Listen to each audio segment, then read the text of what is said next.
On we go with Timothy and Bob. So they're going to talk social stuff right now. Timothy is a developer advocate on developer relations. I'm trying to move this along.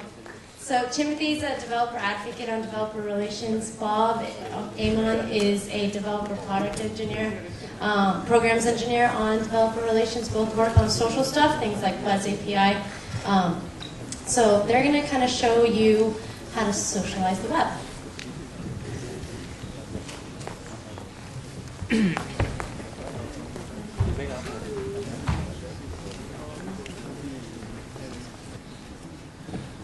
Hi everyone, how you doing?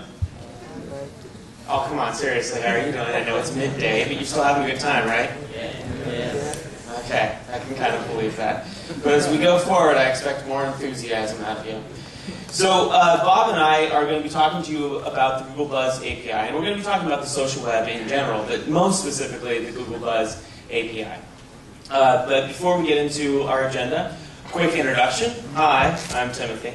I'm a developer advocate with Google, and you can find me online on my Buzz stream, buzz.timothyjordan.com, or my Twitter handle, TimothyJordan. Hi, I'm Bob Amon. I'm a developer programs engineer at Google. You can find me online at my Buzz stream and also my Twitter handle there, Sparkmonger. And wherever you may find cheetahs. Yeah, that too. All right, so this is our agenda. We're going to be talking about the conversational web, and we'll talk about Google Buzz. And then we're going to move into talking about some open standards that we think are really important, and the Google Buzz API has to be built upon. After which we'll move into talking specifically about the API in some depth. We'll move on to some examples, and we'll actually examine some code of some of those examples. And then we'll talk about next steps, kind of what's on the horizon and what you can do to start building in this space. Does that sound good? Yeah. Insert enthusiasm here. I'll take the chuckle. All right, so first off, Google Buzz and the conversational web. So what is it that we mean conversational web? Well, here's an interesting idea. The social web and what we do on it is actually not new. Yeah? Everything that we're trying to do with the social web and our social interactions online is really replicating the social activities that we already perform IRL. Yeah? And the activities that we've been performing for hundreds of years. And one of those sort of essential activities is a conversation, being able to communicate with other people about common topics. So when I talk about the conversational web, it's not so much that I'm talking about anything new, rather we're just adding new words to describe this new mode of doing that old thing. Yeah, conversations are not new, but doing them at this scale and online is. So we've codified and we've come up with a lexicon, but all these terms really just describe this existing thing that we're all so very familiar with. Does that make sense? Yeah. So a conversation, how does it start? Somebody says something. Usually there's a question or maybe just an assertion of fact. And then somebody joins in on that conversation. And this can happen anywhere. This can happen in a pub. It can happen right out in the hallway with Daniels. Or it could happen in your home, anywhere, right? Or on the phone. And it could also happen online. But we've got this conversation started by somebody and continuing in a threaded fashion because it's a singular conversation. Also, we want the ability to bring additional people into that conversation. They hear that they're being brought in, and then they join that conversation. We'd also like the ability, especially online, to be able to link rich media like images and video, and perhaps even embed it directly in that conversation. All right, so conversational web, again, really straightforward thing, just a conversation, just so happens to occur online. Our entry into this space is, of course, Google Buzz. Who in this auditorium has used Google Buzz? Oh, quite a few of you. Excellent. Okay. Who has not used Google Buzz? You just have to invert. Whoever wasn't raising their hands before, please raise those now. And keep your hands up. Keep your hands up. Who will be using Google Buzz after this presentation? Okay, very good.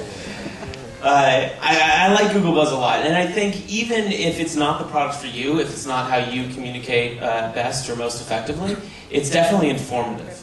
Yeah, and it's a property online that people are having social activities. So as developers, you need to be familiar with it. All right, so let's jump into talking about some open standards, right? Can anybody tell me why open standards are good? Just shout it out. Let us take for a fact that open standards are good. Why would that be?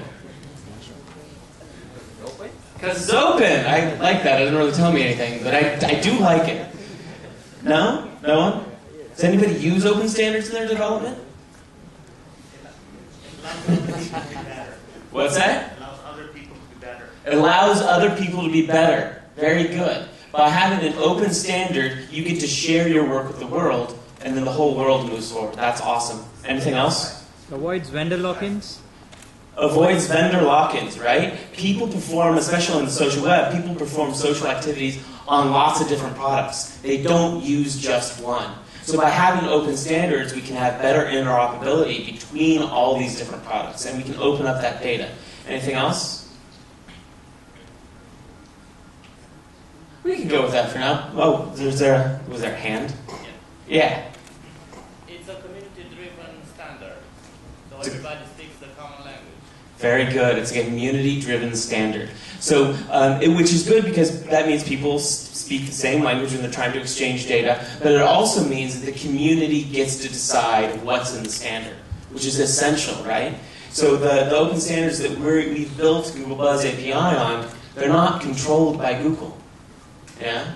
We use them, but we're working with the community to make these good standards for everyone, not just us. I think that's a good 3. Anything to add, Bob? You like it. Bob likes it. All right, so we've got Google Buzz. And around this API, one of the things that we have is the OAuth standard. OAuth is, who knows what OAuth is? All right, a couple of you, great. So for those of you that didn't raise your hands and don't know what it is, not just the shy ones, OAuth is about giving an application access to your data in a way that protects your security. Yeah? So you don't actually have to give your password to this application, which is how we did it a long time ago, and then we did it with API keys, but then the user has to like this cut and paste thing, and that's really frustrating.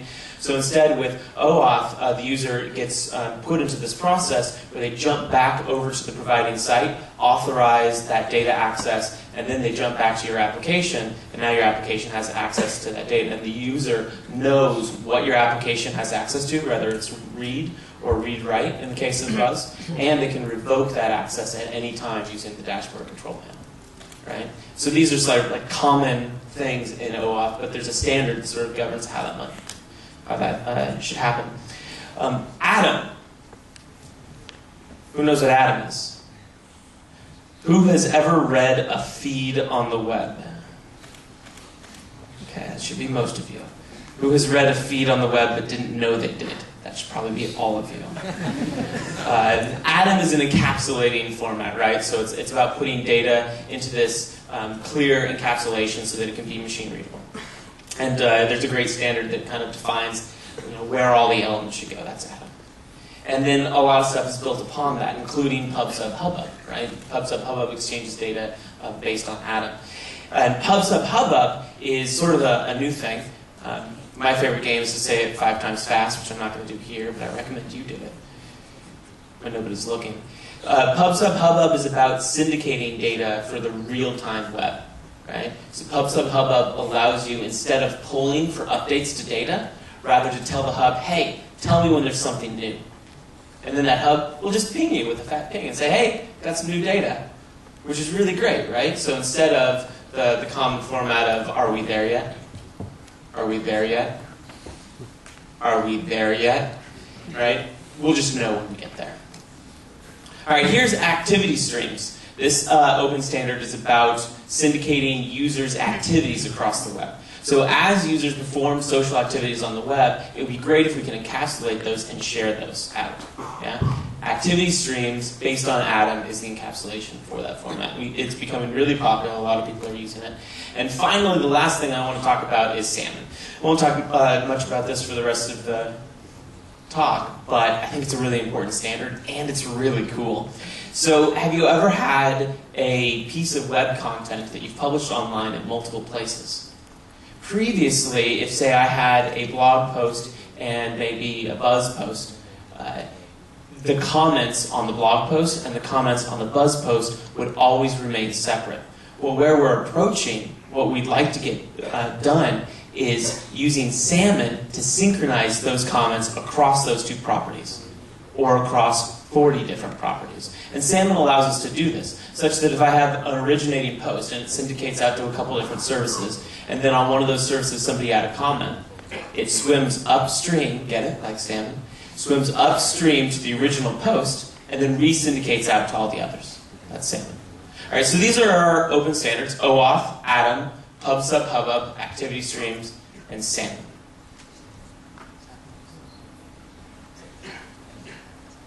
They're so silent. We need more enthusiasm here. A little shaky. You don't think they're plotting, do you? I hope not. All right, so let's talk about the Google Buzz API. Are we ready for this slide? Is that why you're so silent? It's anticipation. That's what it is. So the Google Buzz API. First off, a warning. You should know, this guy looks crazy, right? You don't know what he's going to do. The Google Buzz API is in labs. And we think it's safe to build on, and a lot of people have already built upon the Google Buzz API, and they have very stable products on it. But things are changing from day to day. Every once in a while, something will be a little bit different.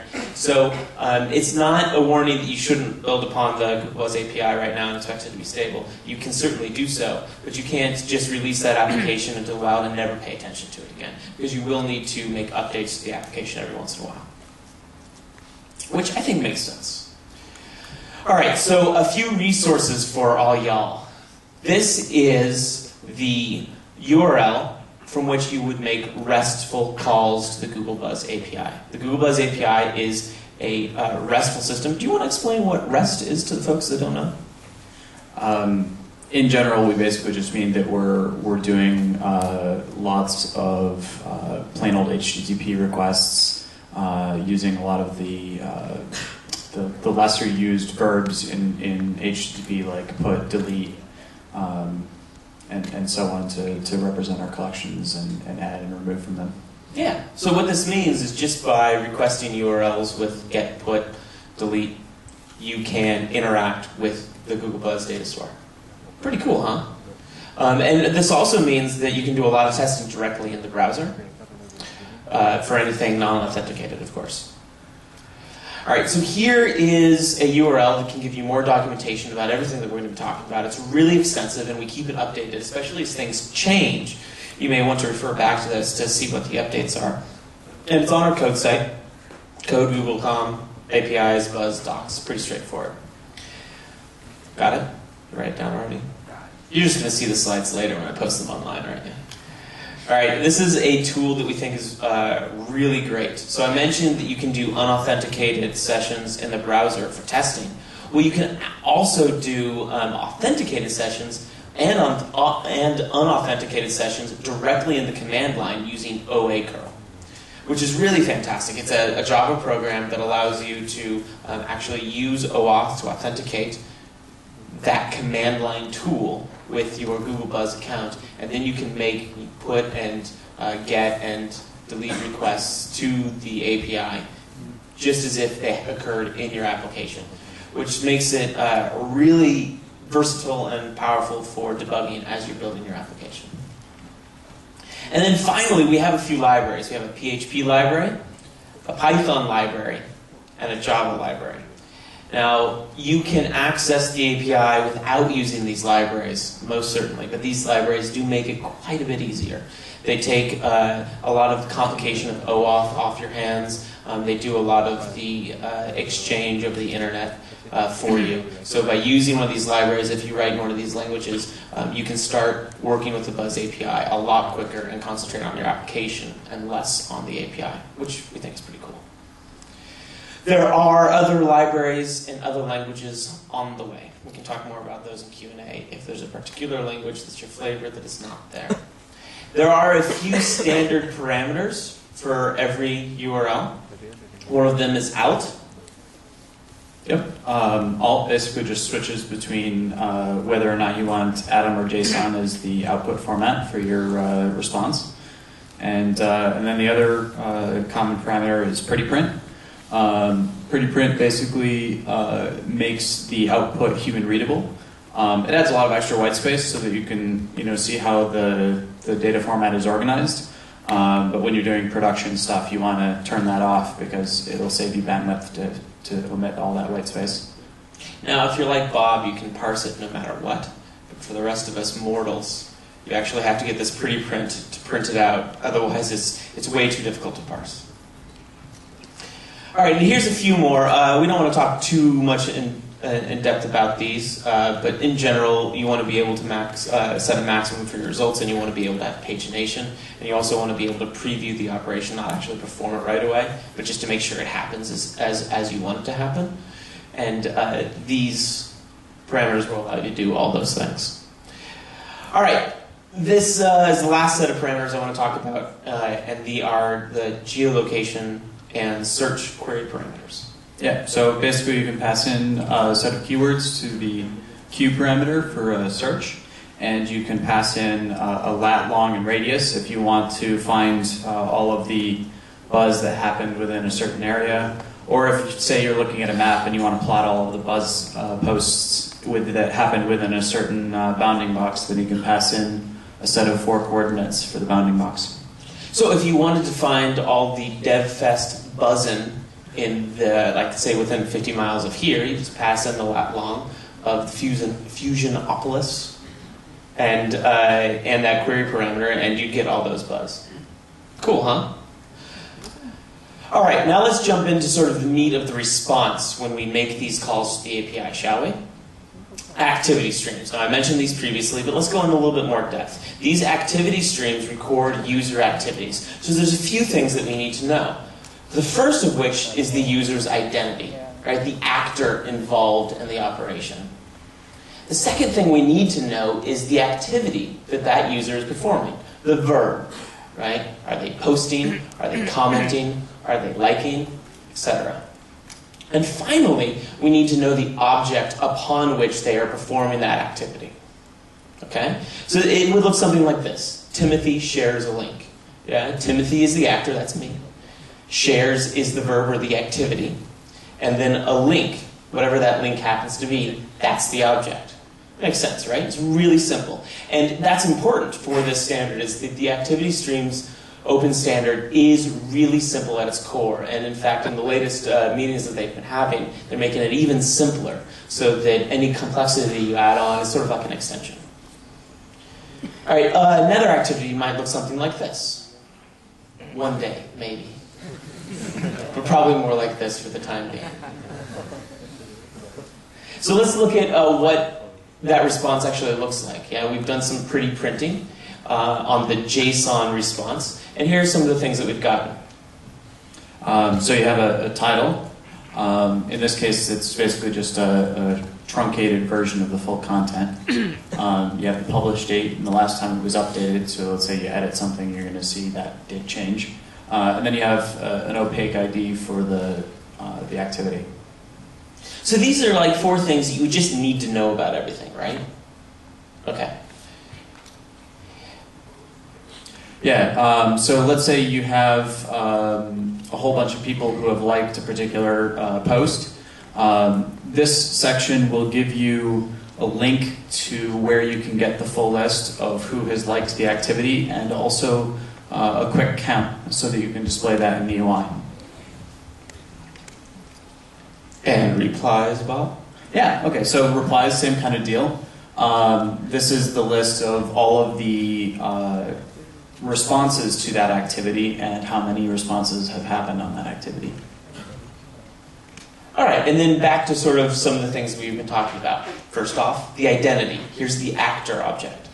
So the actor is going to have a unique ID that identifies them within the Buzz system. It'll give you back the name of the person who performed the activity, and then their profile and a thumbnail image that represents them. Now, we've actually inserted the curly braced URL up there. You would actually get an actual URL. This isn't some sort of search and replace kind of thing. This is just because otherwise these URLs are really huge and you wouldn't be able to read the font. So we have the identity, now we need the activity, which is going to be a verb. Yeah, so it's just post in this case. Post is obviously the most common activity or verb that you're going to see in Buzz. All right, now stepping away from that trio of really important things, one of the things that we've added as well is the source. Right? So if this is coming from my application or your application or the actual Buzz application, that's going to be represented. Yeah. So I mean, it might be Flickr or it might be Twitter or some other source. Or Seismic or TweetDeck would also display them as well. All right, and visibility. So we try to be very careful about privacy, and every post has an ACL that basically tells you how much visibility has been given to the various parties who might be reading it. Who knows what an ACL is? So a couple. An access control list. Yes. So the list of people who can see the post. Yeah. But I really do like ACL better than access control list. Anyway, so as Bob says, it was really important to us to have per post privacy.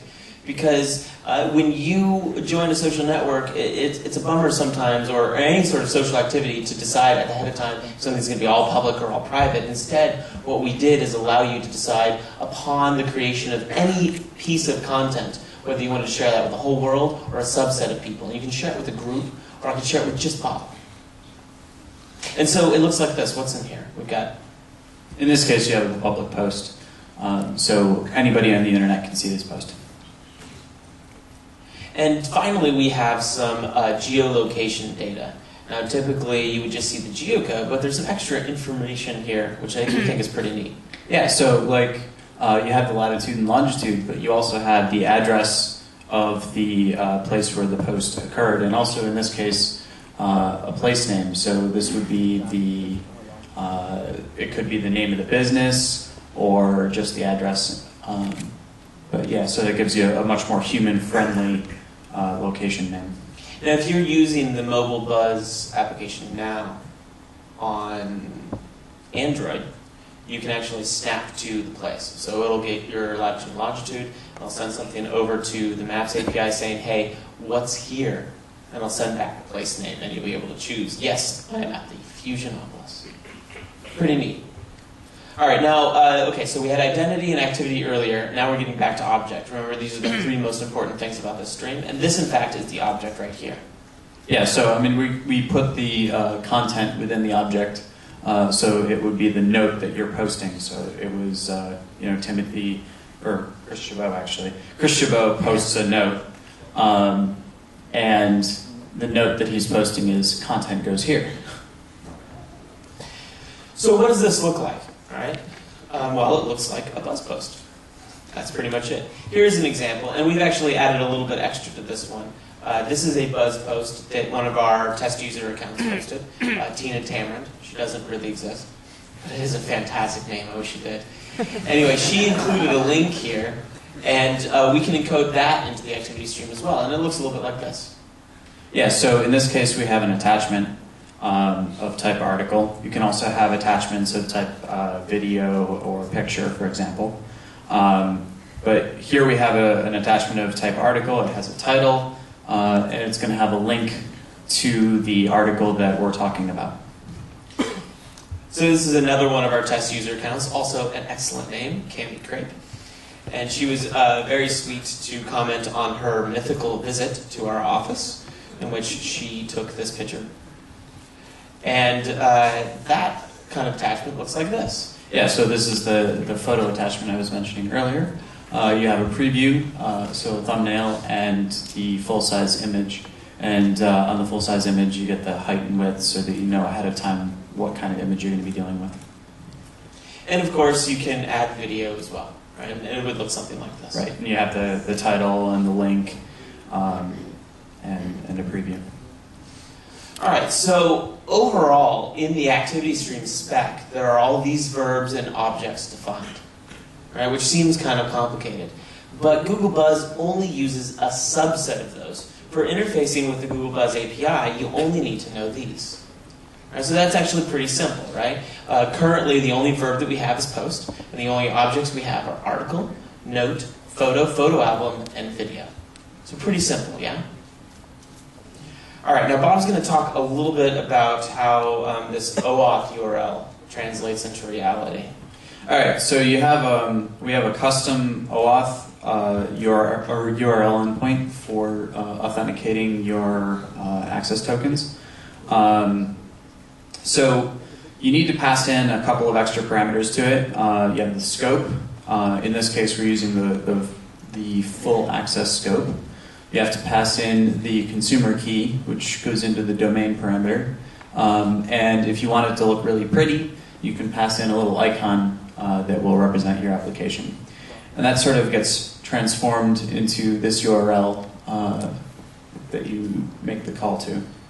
And now, aren't you glad we broke it apart first? Yeah. But once you've seen the component parts and you see it forming the URL, it makes a lot of sense, right? Yep. And then you're going to redirect the user to a page that looks like this. And so the user can click OK, continue, and then grant access. And then they will have then your application will have access to Buzz. So this is what OA curl looks like.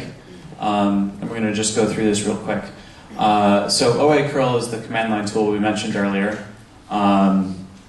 And here we're going to create a new post. So we have this little snippet of data with an object inside it and the content. So the note here is bzz bzz via JSON.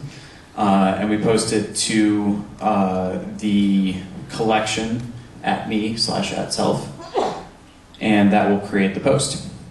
The next one here is liking an activity. So you do a put request against the @liked endpoint for an activity. And that will mark the post as liked for whoever is the currently authorized user.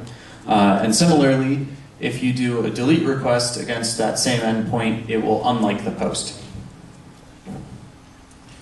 All right, so what have we talked about? Well, a lot of stuff. We went into some pretty deep detail with the API. We talked about the response that it gave back. We've covered OAuth, and we've looked a little bit at OA curl. I feel like we've accomplished a lot. And there's a lot more to accomplish. And there's a lot more to accomplish. So thank you for sitting through thus far. And we've got some more stuff. This is really interesting, though, and this is a little less technical. And it's a survey of some examples that we have seen people, some applications that people have built upon the Google Buzz API.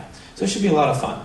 Let's start with this list. Now, this is a subset of the applications that we launched with.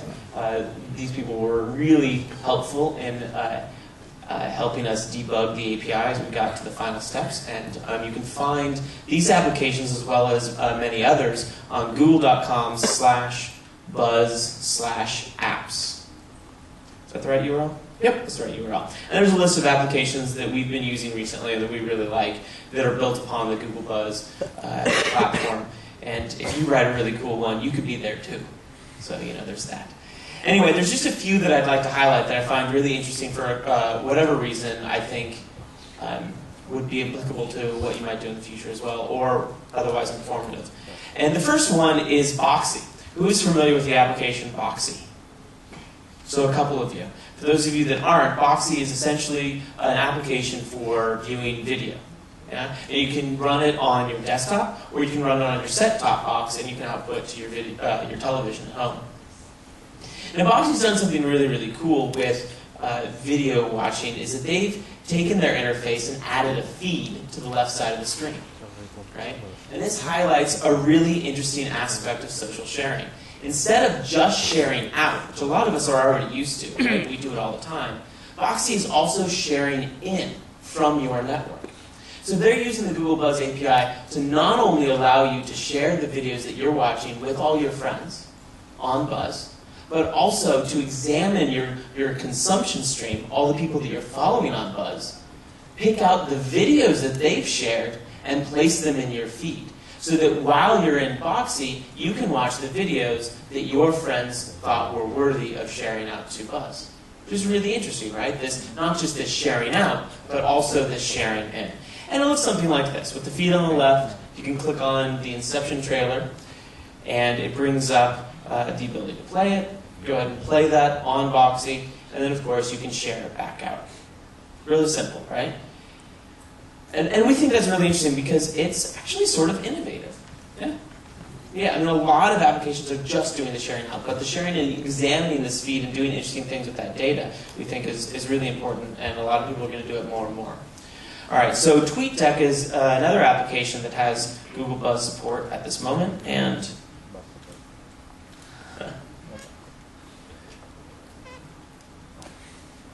it looks like that. Apparently someone mentioned us, which is kind of nice. And of course you can see some of the buzzes that I've put out in the last hour or two. And so TweetDeck, of course, usually has a whole bunch of columns, but I just simplified that and just showed you this one buzz column. And so you can view your buzz consumption stream, and you can post a buzz directly from TweetDeck now. And of course, Seismic has applications for Android and iPhone and the web and your desktop. And many of those applications have Buzz support now, and most of them will have Buzz support in the future. So you can actually, if you know the guys, you can get the beta for your Android. Otherwise, their web application already has Buzz built in. All right, and the last example that we wanted to show you is one that Bob and I built for Google I/O that happened a couple months ago. And there's a couple reasons that we want to show you. We think it's cool. But also because we built it and because we open sourced it, we can show you some of the code and show you actually how it works. So this is kind of what it looks like. A user will interact with the Buzz Bingo game, which is built on App Engine. And it goes through the Buzz API to access the Buzz data store. And the user also interacts with Buzz on their own to play the game. And this is how that makes sense. Who is familiar with Buzzword Bingo, a game often played at conferences? Okay, for those of you that aren't, who knows the game Bingo? All of us, very good. So bingo is, you call out some combination of a letter and a number, and then you mark that on your board, you get 5 in a row, you get bingo, right?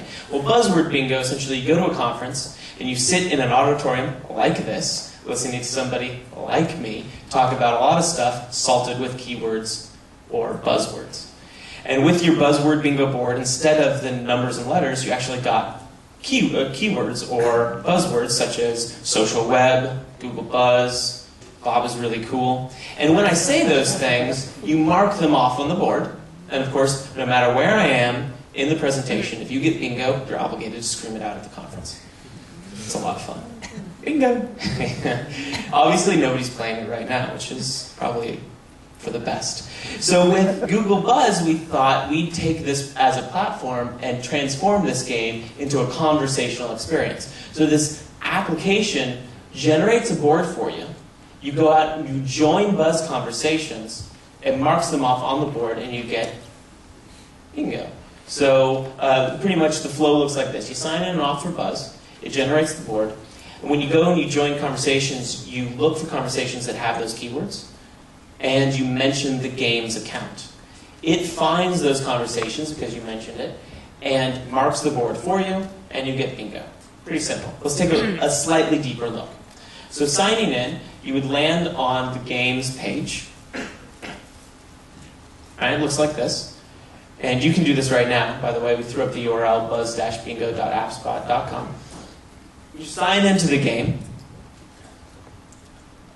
and then the application takes over to do some OAuth. Yes, and this is what the code for OAuth looks like. It's pretty simple. You just create a client and pass in the consumer key and secret that you obtained by registering on the Accounts API, and then you attach the OAuth scope to it. In this case, we're getting the full access scope. Oh yeah, we are. And then you're going to need to get your request token. In order to get the request token, you have to supply a callback so that the account system knows where to send the user back. And then you need to build the authorization URL that you're going to redirect the user to. And so you notice, given our conversation before, these two slides look pretty simple, right? That's because we're using the Buzz Python client library. Yeah, it's a little bit harder if you do it yourself, but the clients make it really, really easy. When Bob says a little bit harder, he means for him a little bit, but for us mortals, way harder. So that you redirect the user to the authorization URL, and that looks like this, like we showed you earlier, and you click OK, continue, and grant access, and then an OAuth verifier will get passed back to your callback. And you can grab that by just pulling the query parameter out of the URL. And then you give the verifier to the fetch OAuth access token method. And but then you have to save the access token to your data store because you need to keep track of it every time you want to make an authorized API call. And of course that code is missing because it is implementation specific. Right, so if you're using a MySQL database, you would have to do a SQL query to do that. In our case, we're using App Engine, so there's that other thing, which you'll hear about when Patrick talks later. Waving his hand. Okay, so then a board is generated.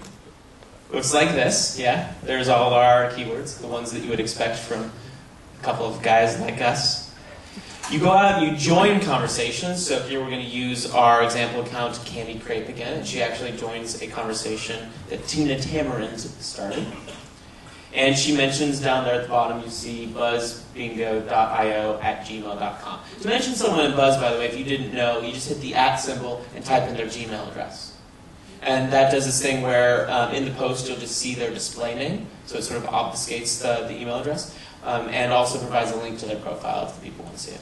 yeah. And also, if they're in your contact list, you can actually just type in their name and it'll autocomplete.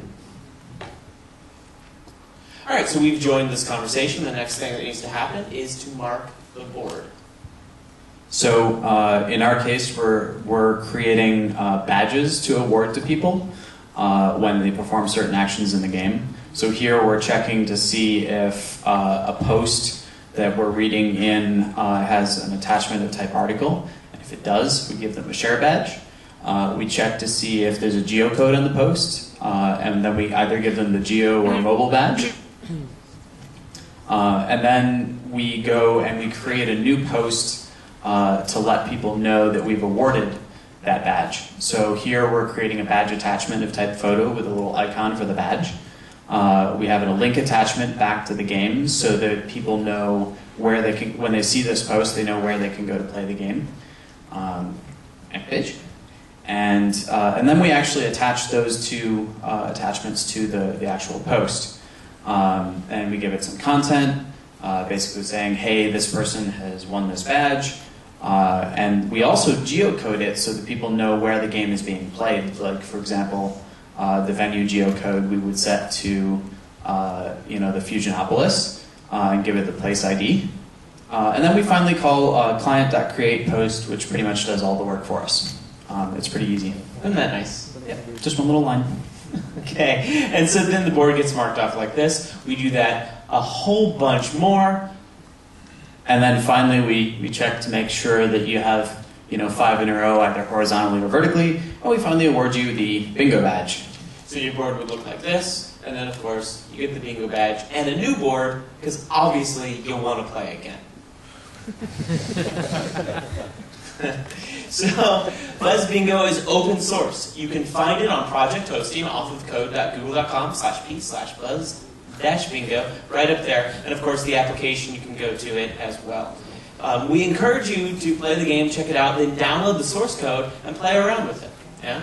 And we're going to be showing you some starter projects later too that are a little bit more stripped down. So if that's more your flavor, you'll be able to use those and probably immediately build off of them to create an application. All right, so conclusion. We've talked about a lot over the last 40 or so minutes.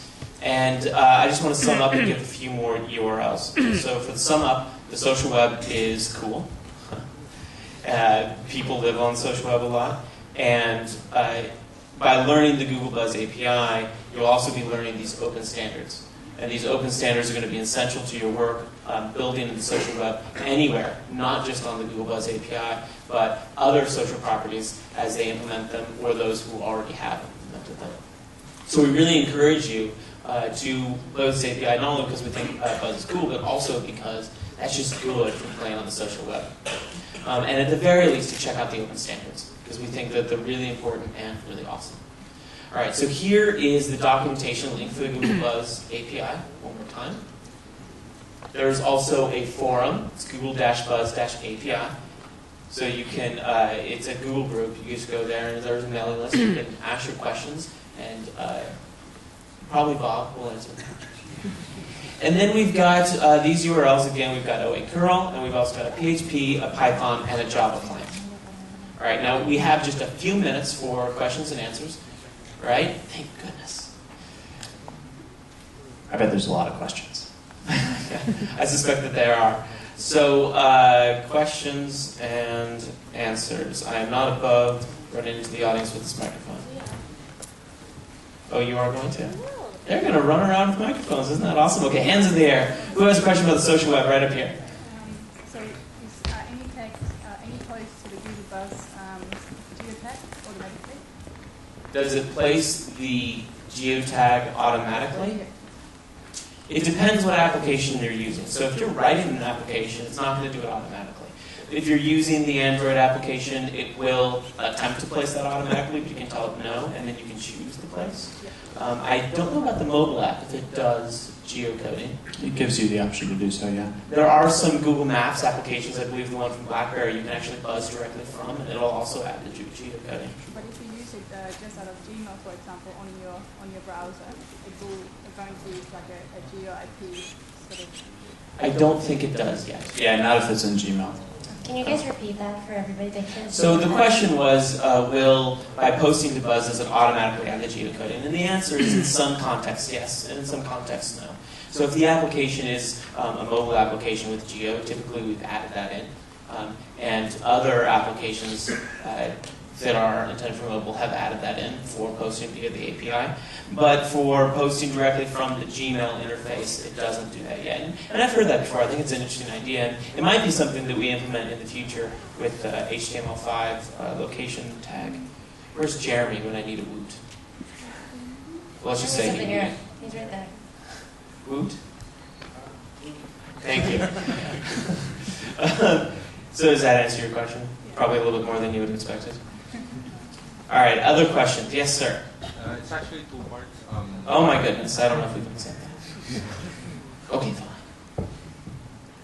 fine. Actually, you mentioned that if you use the Android application, geotagging is automatically added. But we can't seem to find it on the Android market here. Is there some licensing issue with it? Did you buy your Android phone here? It was given at the Android Dev Lab. Yeah. I don't know about that. Me neither. Yeah. Let's talk about that afterwards, because that's sort of an edge case. But we can look at that, and then if we find anything interesting, we can announce it later.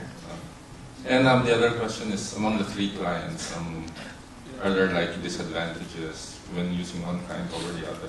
No, I mean, the thing about the social web, and I think this applies to clients of a specific service, as well as multiple services, is that you need to be able to perform social activities where you want and where you live, right? And so sometimes you're on your phone, and sometimes you're in your Gmail client. Now, they'll all have pluses and minuses. For example, like in my particular use case, I will use the Android application when I want to post a geolocated, or if I want to take a picture with my phone and I want to post that to Buzz, I'll use that client. But if I'm going to be writing a long post, and sometimes I am long-winded, you couldn't tell, could you? Then I'll use the Gmail application to do that, because I like to have a full keyboard at my disposal. So I think that's the choice, and it's really a user choice. No, I was actually talking about the development clients, PHP, Python. Oh, the different clients. The clients. Those clients. Okay. Well, you're getting two answers for the price of one, you are. Tell us about the libraries, will you, Bob? Well, I mean, it really depends on what language you happen to prefer. There's some minor stylistic differences between the clients. Yeah, I personally like Python, which is... I'm biased. He wrote the Python library. It's really, if you're using, all of the libraries should be full feature parity with the API. and the API is pretty much feature parity with Buzz. As we release new features in the product, obviously we have to catch up with the API, but you should be able to have the experience across all of them, so your choice really should be which language do you want to program in. So if you're going to program in PHP, the PHP library will totally hold your hand the way through it. The same thing if you want to program in Python, say on App Engine. And the same thing if you want to program in Java. However, one caveat about the Java library, it isn't quite done. Now the PHP and Python libraries, they're pretty much done, and there's some great documentation, especially in the last couple of versions. The Java library still needs some work. On that note, if you program in Java and you want to contribute a patch, we'd be all too willing to accept your emails. There are some other languages in development, like ActionScript. Some people are working on Ruby. A lot of work was done on that in the London hackathon recently.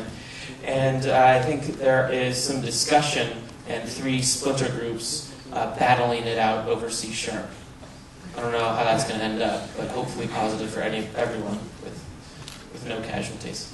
Other questions? I think we take a few more. Yes. I'm wondering why Google Buzz supports editing function. Because I don't know whether you have tried it. Editing the conversation logs with my friends is quite fun. It's a great fun. Hilarious, actually. There are some very interesting things that you can do by editing. So you mean after you post, do you then go back and re-edit the post? Yes. As I know, Facebook doesn't support this function. So yeah, I mean, there's, I think there's probably a lot of reasons for that. More than anything, we thought it was cool. I think it's a great feature. And one nice thing about the API is that it'll include a created date and an updated date. So you do have the information available to indicate that post has changed, right? Which I think is really, really important. To not sort of lie and say, no, that's what I wrote originally, after all the comments appear, right? I think you can do some really interesting bait and switch things there. But, the other thing, too, is that there's a community. People are having that conversation actively, so there's not a lot of danger in being able to change the post. And I think it's a really valuable feature, if for no other reason than I've done it a lot. You go back and you add a URL where there wasn't one in, like, an announcement of an upcoming event, or you add more detail as people add comments to the original post, and we think it's really, really useful, so that's why. And I'm glad that you have fun with it. There's a question over there. Yeah, it's about There's a mic on its way. Thank you, Christine. Thank you. This is about the Java client API. I was using it a few months ago, at which point it was probably even less functional than it is now. Sorry about that. No, it worked fine. But the problem was that I was actually using it with Android, and that gave me some problems. Because obviously as far as I could see, there are no functionalities to actually integrate with the Android authentication methods. Is that correct? Or did I just miss something in the documentation? I think that's correct. That is what we call an open issue. Right. So should I take that as this will be implemented at some point in the future? Well, obviously, we want you to be able to write Buzz applications on the Android platform, and there are ways to do it. And Seismic has done that in their beta application. I don't know when they're going to release Buzz API, but when they do, you'll be able to see that in their application. So there is a way to do it, and we can talk in more detail offline or on the forums. But we'd like that way, and we'd like the way for authorizing.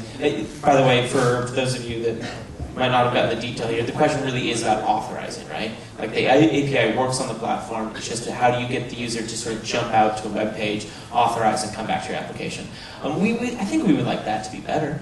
And I think we would like that to be better on the web as well. I mean, right now there's 2 screens. It'd be nice if there were 1. So it's something that we're working on and will get better over time. And obviously we will make a lot of noise when it does. Hey, look, it's better.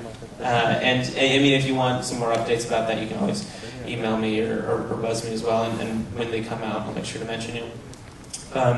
Is there anything to add?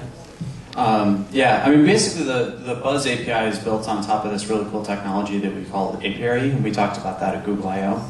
But it supports multiple authentication methods, and as we go on, we will be adding more authentication methods, and we will certainly take your point under consideration, because certainly that is something that we would love to improve. Okay, One thing's last for question. sure, it'll get better. Sorry. One last question. One more? Okay. Then you get lunch. What do you want, lunch or one question? Come have Guy lunch way with in the us. back there. We're very lonely. What's that? Question is there a Google Me? What's that? Nothing that we would comment on this.